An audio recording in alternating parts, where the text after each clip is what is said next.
నమస్తే. నేను మీ అశ్విని కుమార్. వీక్షకులకి 77వ గణతంత్ర దినోత్సవ శుభాకాంక్షలు. ప్రస్తుతానికి 77 సంవత్సరాలు ఈ గణతంత్రంలో భారతదేశం ఒకసారి స్నాప్షాట్ తీసుకుంటే మనం ఈ రోజుకి భారతదేశంలో జనాభా 146 కోట్లు, ఆధార్ కార్డు హోల్డర్స్ కలిగి ఉన్న వాళ్ళు ఎవరైనా అంటే 140 కోట్ల మంది ఉన్నారు. ఇంటర్నెట్ యూజర్స్ 81 కోట్ల మంది ఉన్నారు. మొబైల్ సబ్స్క్రైబ్ అయిన వాళ్ళు 117 కోట్ల మంది ఉన్నారు. ఎన్రోల్డ్ ఓటర్స్ 99 కోట్ల మంది ఉన్నారు. కామర్స్ యూజర్స్ 30 కోట్ల మంది ఉన్నారు. స్మార్ట్ ఫోన్ యూజర్స్ 68 కోట్ల మంది ఉన్నారు. ఈ టీవీల్లో ఓటీటీ సబ్స్క్రైబర్స్ 60 కోట్ల మంది ఉన్నారు. సోషల్ మీడియా యూజర్స్కి వచ్చి 43 కోట్లు. యూపీఐ మంత్లీ ట్రాన్సాక్షన్స్ 2100 ప్లస్ కోట్లు అవుతున్నాయి. ఫుడ్ డెలివరీ ప్లాట్ఫామ్ యూజర్సు దాదాపు 15 కోట్ల మంది పైన ఉన్నారు.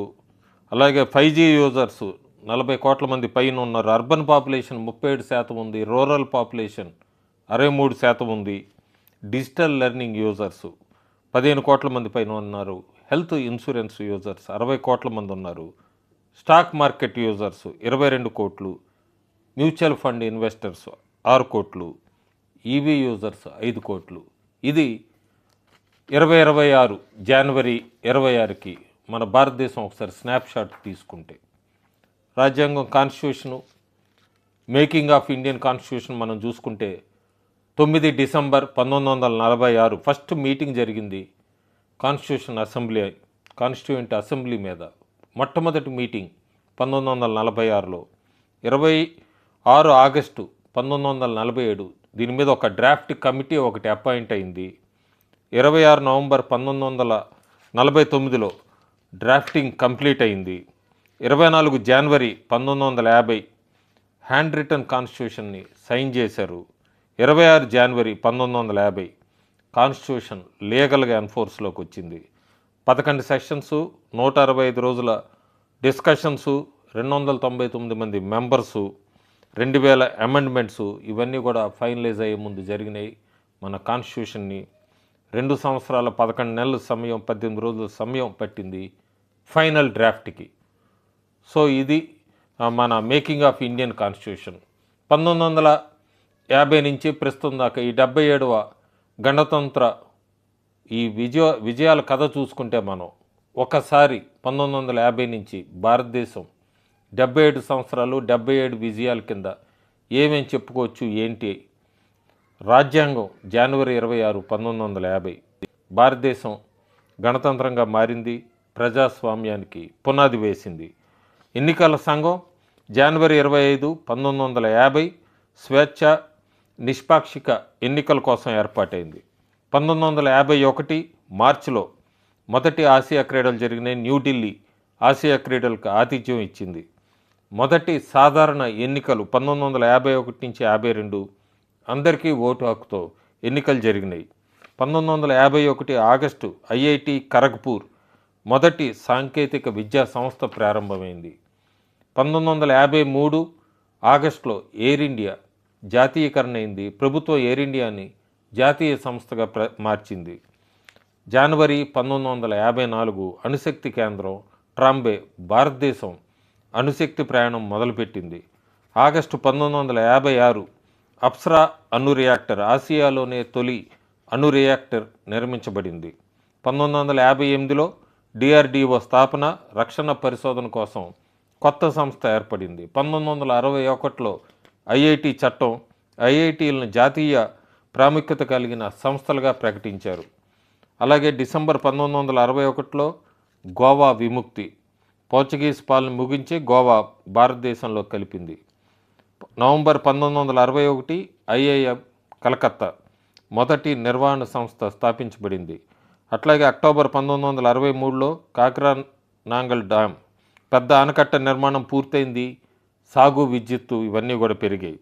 1965 నుంచి 68 హరిత విప్లవం కింద చెప్తారు.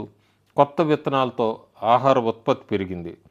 ఇస్రో స్థాపన ఆగస్టు 15, 1969 అంతరిక్ష పరిశోధన కోసం ప్రత్యేక సంస్థ ఏర్పడింది. జూలై 1969 బ్యాంకుల జాతీయకరణ, 14 బ్యాంకులు అప్పుడు ప్రభుత్వ ఆధీనంలోకి వచ్చినాయి. ఆ తర్వాత స్థైర్యం మరియు అభివృద్ధి చూసుకుంటే మనం 1970 నుంచి 1989 వరకు వైట్ రెవల్యూషన్ జనవరి 1970 భారతదేశం ప్రపంచంలోనే ఎక్కువ పాలని ఉత్పత్తి చేసేదిగా 1970 జనవరిలో. 1971 అందరికి గుర్తుంటుంది యుద్ధ విజయం. డిసెంబర్ 1971లోనే బంగ్లాదేశ్ స్వతంత్రం అయింది. ఆగస్టు 15, 1972 పిన్ కోడ్ దేశవ్యాప్తంగా కూడా పోస్టు సులభంగా చేరేలాగా పిన్ కోడ్ వ్యవస్థ వచ్చింది. 1973 ఏప్రిల్లో ప్రాజెక్ట్ టైగర్ ఈ పులులను రక్షించడానికి ప్రత్యేక కార్యక్రమం ప్రారంభమైంది. 1973 చిప్కో ఉద్యమం అని అరణ్యాలను కాపాడేందుకు ప్రజలు పెద్ద ఎత్తున కూడా చెట్లను కౌలించుకుంటూ ఇట్లా అరణ్య ఉద్యమం అన్నది ప్రారంభమైంది. మే 18, 1974 ప్రోక్రాన్ భారతదేశం తొలి అణు పరీక్ష చేసింది. అలాగే ఏప్రిల్ 19, 1975 ఆర్యభట్ట ఉపగ్రహం మొదటి ఉపగ్రహం ప్రయోగించబడింది భారతదేశం. జైపూర్ ఫుట్ అని 1975 పేదలకి తక్కువ ఖర్చుతో ఈ కృత్రిమ కాలు ఇవన్నీ కూడా తయారు చేశారు. అలాగే భారతదేశ విజయాలు చూసుకుంటే మనం 1977 నుంచి 2002 దాకా చికెన్ పాక్స్ నిర్మూలన, 1977 భారీ టీకా కార్యక్రమం ద్వారా భారతదేశం చికెన్ పాక్స్ రహిత దేశంగా ప్రకటించబడింది. అలాగే నవంబర్ 1982లో ఆసియా క్రీడలు కలర్ టీవీ భారతదేశం మళ్ళీ ఆసియా క్రీడలకు ఆతిథ్యం ఇచ్చింది. ఆ సమయంలోనే కలర్ టీవీ ప్రజలకు అందుబాటులోకి వచ్చింది. 1983 క్రికెట్ వరల్డ్ కప్ విజయం. జూన్ 25న కపిల్ దేవ్ నాయకత్వంలో భారత జట్టు వెస్టిండీస్ జట్టును ఓడించి క్రీడా చరిత్రనే మార్చేసింది. 1984లో అంతరిక్షలో తొలి భారతీయుడు ఏప్రిల్ 3వ తారీఖు రాకేష్ శర్మ సోవియట్ రాకెట్లో ప్రయాణించి సారే జహాసే అచ్చా అని చెప్పారు. ఏప్రిల్ 1984 ఆపరేషన్ మేఘదూత్ భారత్ సైన్యం సియాచిన్ హిమనదిని కాపాడి ప్రపంచంలో ఎత్తైన యుద్ధభూమిని నియంత్రించింది. అట్లాగే ఆగస్టు 1984లో సి.డాట్ స్థాపన, శామ్ పిట్రోడా ఆధ్వర్యంలో టెలికాం విప్లవం ప్రారంభమై గ్రామాల్లో పీసీఓలు వచ్చాయి.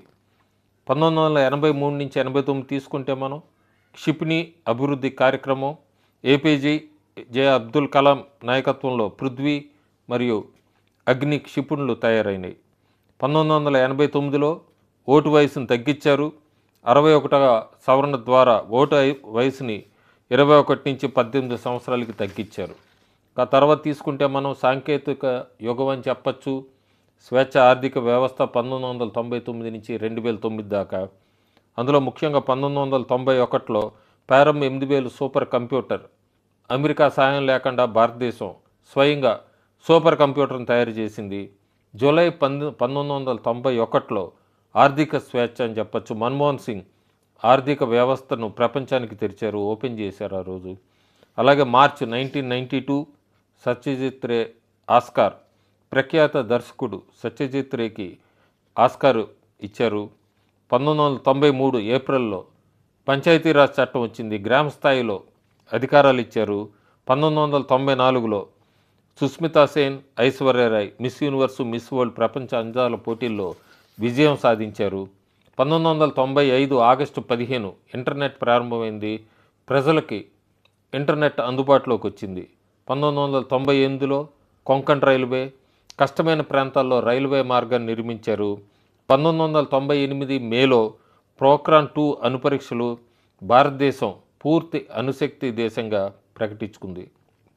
అలాగే 98లో అక్టోబర్లో అమర్ సేన్కి నోబెల్ ఆర్థిక శాస్త్రంలో నోబెల్ బహుమతి పొందారు. జూలై 1999 ఎవరు మర్చిపోలేం కార్గిల్ యుద్ధం. భారత సైన్యం పర్వత ప్రాంతాల్లో విజయం సాధించింది. 2000లో ఐటీ చట్టం, ఈ గవర్నెన్సు, సైబర్ నేరాలపై చట్టం వచ్చింది. 2001 జనవరి తేజస్ విమానం భారతదేశం స్వయంగా యుద్ధ విమానం తయారు చేసింది. అలాగే 2001లో గోల్డెన్ క్వాడ్రిలేటర్ రహదారి అనే దేశంలో ఈ రహదారి నగరాలన్నీ కలిపే రహదారి నిర్మాణం జరిగింది. డిసెంబర్ 2002 ఢిల్లీకి మెట్రో ప్రజలకి ఆధునిక రవాణా సౌకర్యం అందుబాటులోకి వచ్చింది.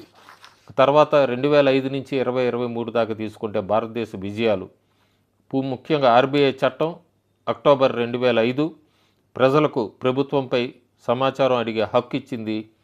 అలాగే పారదర్శకత, బాధ్యత కూడా పెరిగింది. 2005లో ఎంఎన్ఆర్ఐ ఈజీఏ మన్రేగా గ్రామీణ ప్రాంతాలకు సంవత్సరానికి 100 రోజులు ఉద్యోగం హామీ ఇచ్చే పథకం. అది ప్రపంచంలోనే పెద్ద పథకం కింద అప్పుడు మొదలైంది మన్రేగా. సెప్టెంబర్ 2007 T20లో భారతదేశం వరల్డ్ కప్ గెలిచింది. దీనివల్ల తర్వాత ఐపీఎల్ కూడా ప్రారంభమైంది. అక్టోబర్ 2008 చంద్రయాన్-1 ప్రయోగం. భారతదేశపు తొలి చంద్ర మిషన్ చంద్రుడిపై నీటి అణువులు ఉన్నాయని కనుగొనడంలో కీలక పాత్ర పోషించింది.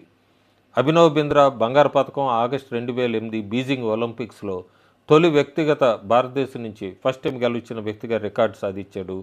ఆగస్టు 2009లో విద్యా హక్కు చట్టం వచ్చింది. 6 నుంచి 14 ఏళ్ల పిల్లలకు ఉచిత తప్పనిసరి విద్య ఈ హక్కుని ఇచ్చారు. అలాగే ఆధునిక యుగం అని చెప్పచ్చు, సూపర్ పవర్ చెప్పచ్చు. 2010 నుంచి 23 దాకా ఆధార్ ప్రాజెక్టు సెప్టెంబర్ 2010లో ప్రపంచంలోనే అతిపెద్ద బయోమెట్రిక్ ఐడి వ్యవస్థ ప్రారంభమైంది. ఏప్రిల్ 2011లో భారతదేశం స్వదేశంలో క్రికెట్ వరల్డ్ కప్ గెలిచింది. మార్చి 2014 పోలియో రహిత భారత్. WHO భారతదేశాన్ని పోలియో రహిత దేశంగా ప్రకటించింది.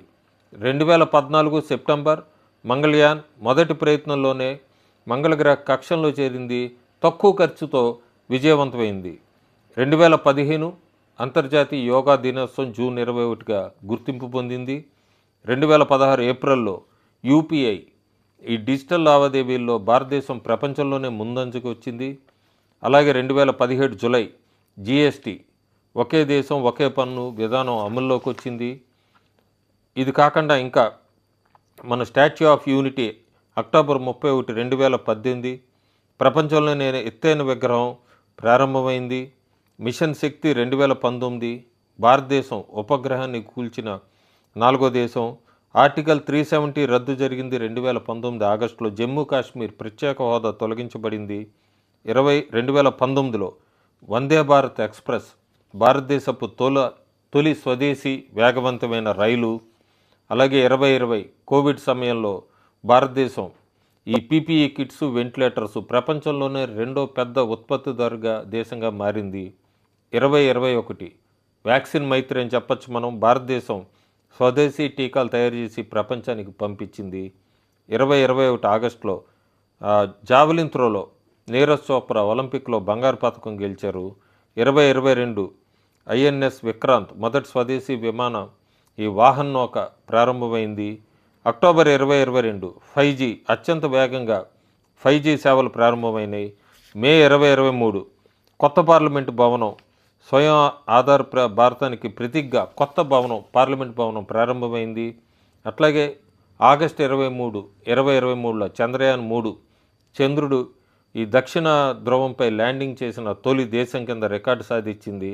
2023 ఆదిత్య-1 సూర్యుడిపై అధ్యయనం చేసే తొలి భారత మిషన్ విజయవంతమైంది.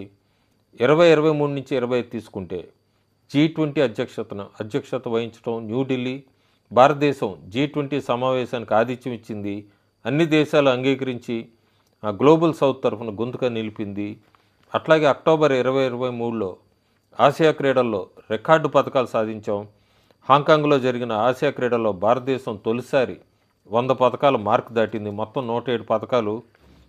ప్రపంచంలోనే వేగంగా ఎదుగుతున్న ఆర్థిక వ్యవస్థ కింద భారతదేశం ప్రపంచంలో మాంద్య భయాలు ఉన్నప్పటికీ మాంద్యం ఇవన్నీ భారతదేశం పెద్ద ఆర్థిక శక్తిగా కొనసాగుతోంది. గగన్యాన్ పరీక్ష ప్రయాణాలు 2023-24లో ఈ TB-D1 అబార్ట్ మిషన్ విజయవంతంగా పూర్తయింది. భారత్ రాకెట్లో భారతీయుల్ని అంతరిక్షంలోకి పంపే మార్గం సుగమైంది, ఈజీ అయింది. 2024లో ప్రపంచంలోనే ఎక్కువ డిజిటల్ లావాదేవీలు ట్రాన్సాక్షన్స్లో భారతదేశం 46% వాటా సాధించి డిజిటల్లో అభివృద్ధి చెందిన దేశాలన్నింటినీ మించి మొదటి స్థానంలో నిలిచింది. 77 ఇంకా లాస్ట్ 77వ సంవత్సరం 77వ విజయం కింద చెప్పాలంటే కాశ్మీర్కి పూర్తి రైల్వే కనెక్టివిటీ. ఈ చెనాబ్ బ్రిడ్జ్ అందరికీ తెలిసిందే. ప్రపంచంలో ఎత్తైన రైల్వే వంతెన మీదుగా ప్రయాణానికి రైలు సేవలు ప్రారంభమయ్యాయి. తొలిసారిగా కాశ్మీర్ లోయ భారత రైల్వే నెట్వర్క్తో కలిసింది. సో రఫ్గా ఈ మన 77 విజయాలు 77 సంవత్సరాల కింద భారతదేశం ఏ రకంగా ముందుకు వచ్చింది అన్నది. Thank you.